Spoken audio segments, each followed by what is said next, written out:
Pak Ya, Sueb, silakan Bu Cindy. Pak Meldi, Bu Ya, Irma, saya Bu salam Cindy. kenal Pak Iya. Agus. Salam kenal, Bu. Ya. Salam kenal. Kalau Bu Selamat Cindy di malam perusahaan mana, rekan-rekan Bu sekalian. Cindy? Saya kebetulan di konsultan standarisasi ISO, SNI seperti itu Pak Wah, dari luar biasa. bizplus.id. Kami posisinya di Surabaya. Oh, Surabaya. Wah, Satu Bantainya Pak kota sama Sueb ya. saya. lebih Pak cepat Sueb lagi. juga Maghribnya lebih Surabaya. cepat lagi itu. Sudah maghrib tadi Pak, jam 6 lebih Iya, dikit. Udah malam ya. Iya. Ya, tadi saya lihat Pak Sueb ternyata domisili di Surabaya Ketintang ya Pak. Iya. betul sekali Dekat Bu dengan Bu Cindy. Cindy berarti ya. Ya, Iya. tetangga Bu Ya, kita ini. Surabaya masih deket lah, Pak. Surabaya mana, Bu Iya, Cindy? Kami di Surabaya Timur, daerah Nginden, Oh, kemudian daerah Nginden. Mer, daerah situ, Pak Agus. Iya. iya, iya. Nanti kalau kita ada acara Surabaya, nanti kita undang Bu Cindy. Iya. Monggo boleh, Pak. Ini saya juga kebetulan sama kantor di Info Join Utama ini karena ternyata basisnya di Malang ya, Pak ya, deket ya. Iya, kalau di Malang pusatnya di Malang, nanti kalau cabangnya di beberapa daerah. Ini lagi proses pembukaan di Aceh nanti. Wah, luar biasa sampai ke Aceh. Iya. Baik, kita mulai, Bu. Selamat malam. Assalamualaikum warahmatullahi wabarakatuh. Waalaikumsalam. Waalaikumsalam Warahmatullah. warahmatullahi Terima wabarakatuh. kasih kepada Pak Meldi, Bu Irma, dan Bu Cindy atas kepercayaannya kepada kami dari PT Utama Ris Indonesia sebagai penyelenggara pelatihan sertifikasi internasional dan BNSP. Ya, kebetulan malam ini adalah pelatihan dan sertifikasi internasional. Meskipun pelatihan sertifikasi internasional materinya tidak menggunakan bahasa Indonesia. Sudah diatur oleh Pak Sueb menggunakan bahasa Indonesia. Aslinya materinya menggunakan bahasa Inggris. Tapi ternyata kalau menggunakan materi bahasa Inggris tidak semua orang familiar. Nah, dirombak oleh Pak Soeb menjadi bahasa Indonesia. Tapi ada beberapa menggunakan bahasa Inggris. Ya, ya tidak masalah Pak Uya. Jadi meskipun materinya sudah diolah menjadi bahasa Indonesia, tapi tetap sertifikasinya adalah sertifikasi internasional yang diterbitkan dari Amerika, bukan di Indonesia. Jadi kami hanya menerbitkan sertifikat pelatihan saja. Kalau sertifikat internasional tetap dari Amerika. Nanti setelah ujian, nanti kita proses ke Amerika. Prosesnya agak lama, 2 bulan. Nah, setelah 2 bulan selesai, nanti akan kita bantu scan, kemudian kita kirim kolektif. Mau ke rumah atau instansinya masing-masing, silakan. Nanti kita komunikasi di WA Group. Alamat rumah boleh, alamat instansi boleh. Tapi setelah kita scan dulu, karena ada pengalaman sertifikatnya hilang. Ya, makanya kita scan dulu, baru kita kirim. Prosesnya agak lama, Bu, sekitar 2 bulan. Karena Amerika ini terkadang itu terhambat oleh pengiriman internasional. Jadi termasuk kasus yang beberapa bulan lalu banyak pengiriman ekspedisi internasional terganjal oleh kebijakan dari Donald Trump. Donald Trump cukup ekstrim. Termasuk dolarnya semakin naik. Ya, tahun kemarin itu CSBA itu masih harganya 6-7 juta. Tapi gara-gara dolar naik, BUJ-nya naik.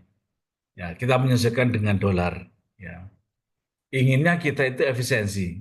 Ha, sekarang lagi musim efisiensi ya. Tapi tidak bisa karena ujiannya menggunakan dolar ya kita harus menyesuaikan. Baik untuk malam ini saya ingin membacakan kurikulum Pak Sueb. Ya, beliau adalah salah satu pimpinan di BUMN ya menduduki posisi yang sangat strategis. Silakan Bapak Bu kalau mau diskusi selama 3 hari ini. Izin saya share Pak Sueb kurikulum VT-nya. Nah, kurikulum VT sudah ada di link Google Drive. Nah, beliaunya adalah Bapak Insinyur Muhammad Bagus Suaib, MM, ILT, CBB, EPC, CRP, CPMI. Lahirnya di Jember 26 September 1965. Alamannya di Komplek Ketintang, Permai, Blok AE 36, Surabaya, Jatim. Nah, nanti kalau Bapak ingin mau diskusi atau mungkin mengundang Pak Sueb sebagai pembicara seminar, silakan. Silakan hubungi Pak Sueb, kita welcome saja. Siap ya Pak Sueb? Nah, dalam Pak Sueb sudah Insya sudah Allah. merintis pengalaman sangat banyak sekali.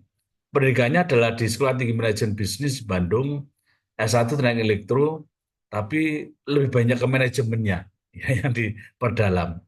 Untuk job SMA adalah sebagai Capability Account Management tahun 2020 sampai 2021, Principal Expert Service Development Marketing 2013-2020, asisten vice president atau asisten wakil presiden marketing Career Data tahun 2012-2013, asisten vice president atau wakil presiden Sinergi Telkom Group, asisten vice president atau wakil presiden International Business tahun 2010-2011, Deputi General Manager Surabaya Timur, Deputi General Manager Telkom Jember, Manajer Marketing Fleksi, ya, General Manager Telkom Kalimantan Selatan, Balikpapan.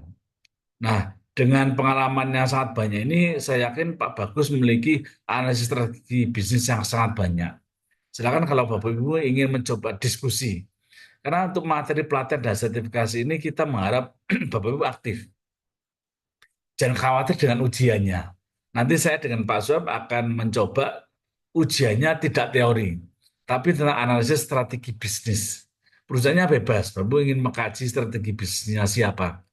Perusahaan sendiri boleh, instansi sendiri boleh, atau mungkin instansi lain, bebas. Tentang strategi bisnis atau analisis strategi bisnis, bebas. Nanti kita beri waktu satu minggu lagi di-upload. Nanti link uploadnya akan kita share di via Group. Nah, beberapa sertifikasinya dari Pak Sueb cukup banyak.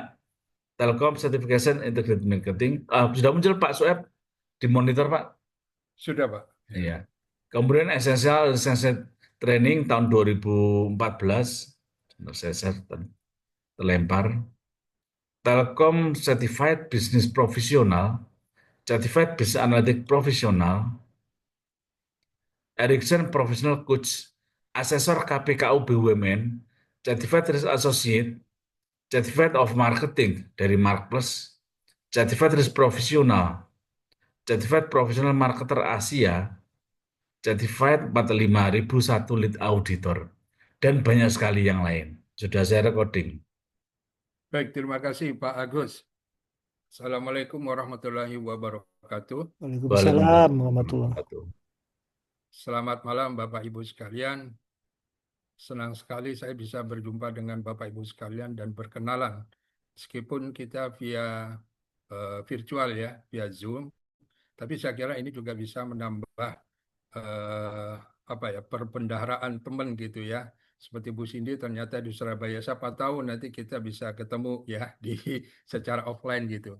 Ya, Bapak Ibu sekalian, tadi disampaikan oleh Pak Agus sekilas mengenai kurikulum vitae saya itu ya. Jadi mungkin terlalu berlebihan juga apa yang disampaikan Pak Agus ya.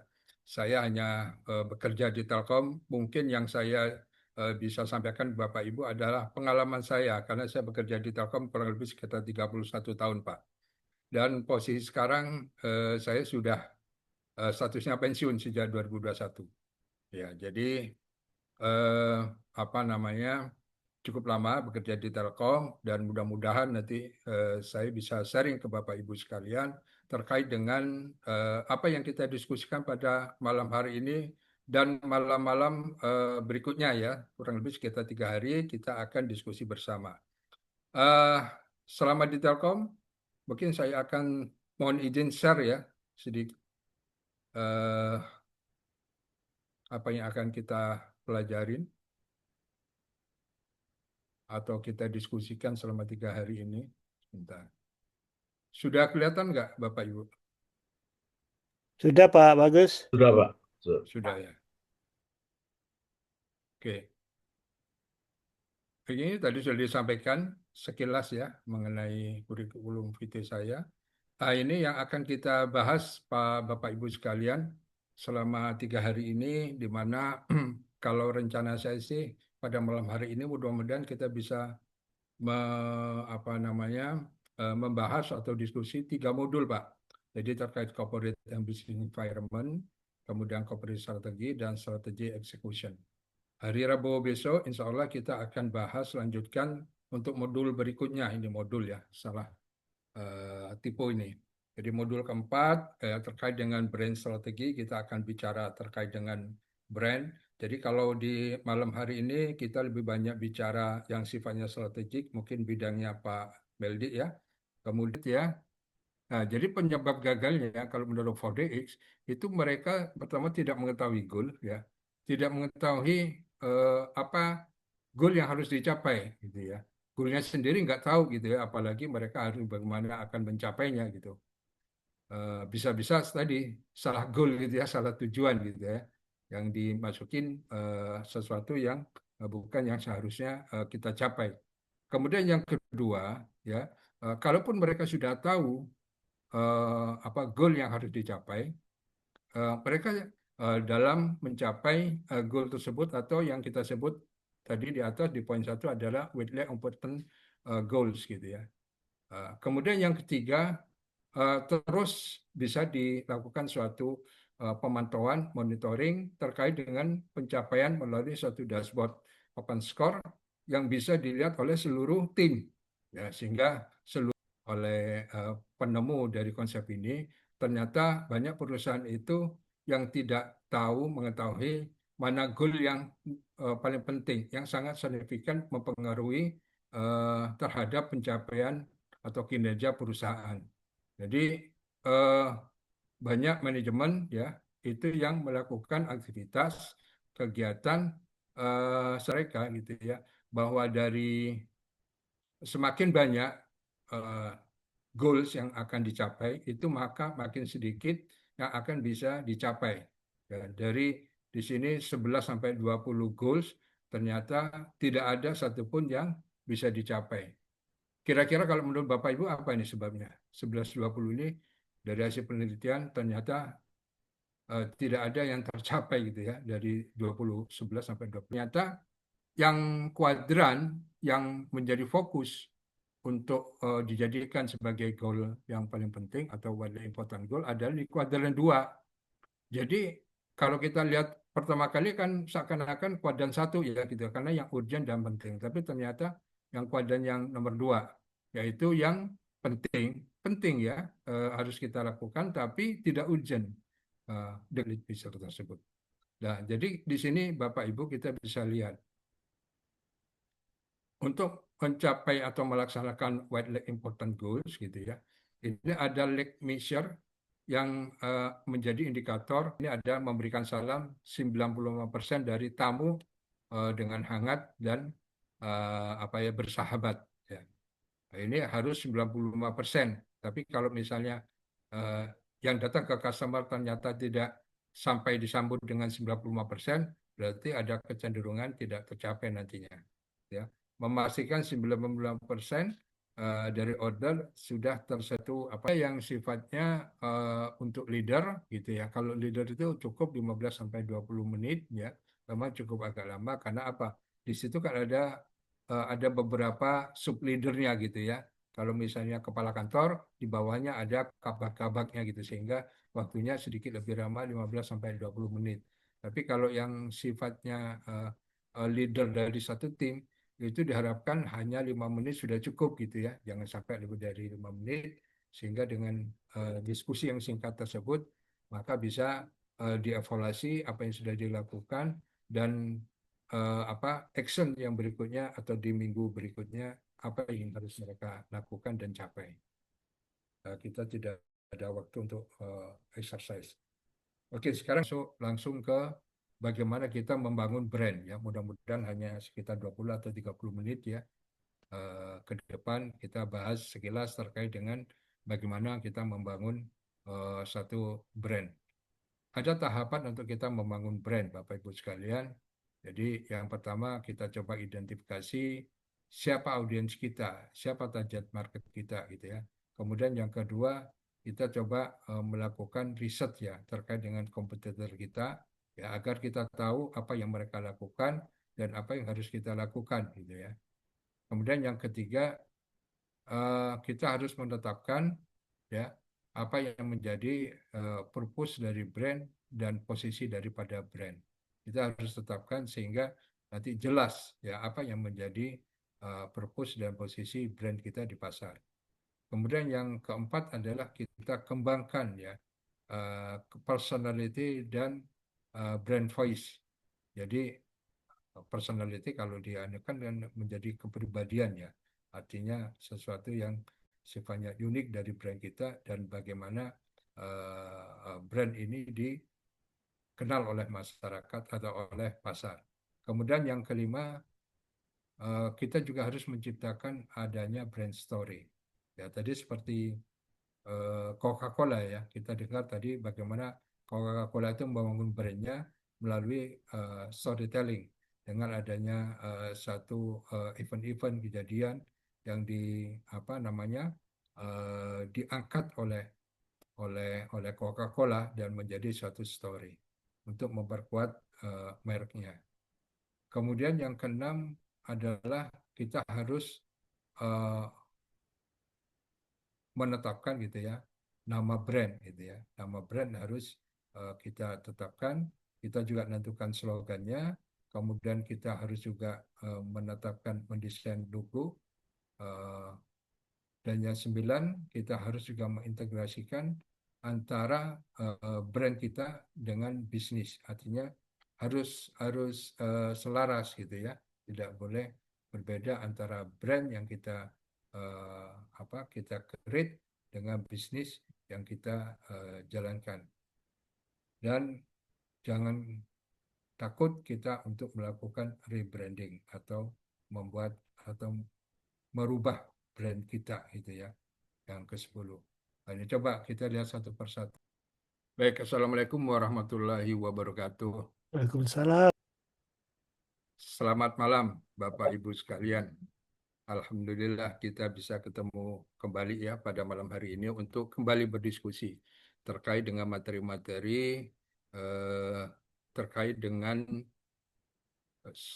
bisnis ya, bisnis strategic business analysis yang sedang kita pelajari bersama. Security juga gitu ya. Yang apalagi yang terkait dengan medical records itu sangat biasanya sangat rahasia. Nah, ini bisa keluar juga apabila kita tidak protect atau bisa memanfaatkan dari data-data yang dimiliki oleh provider gitu.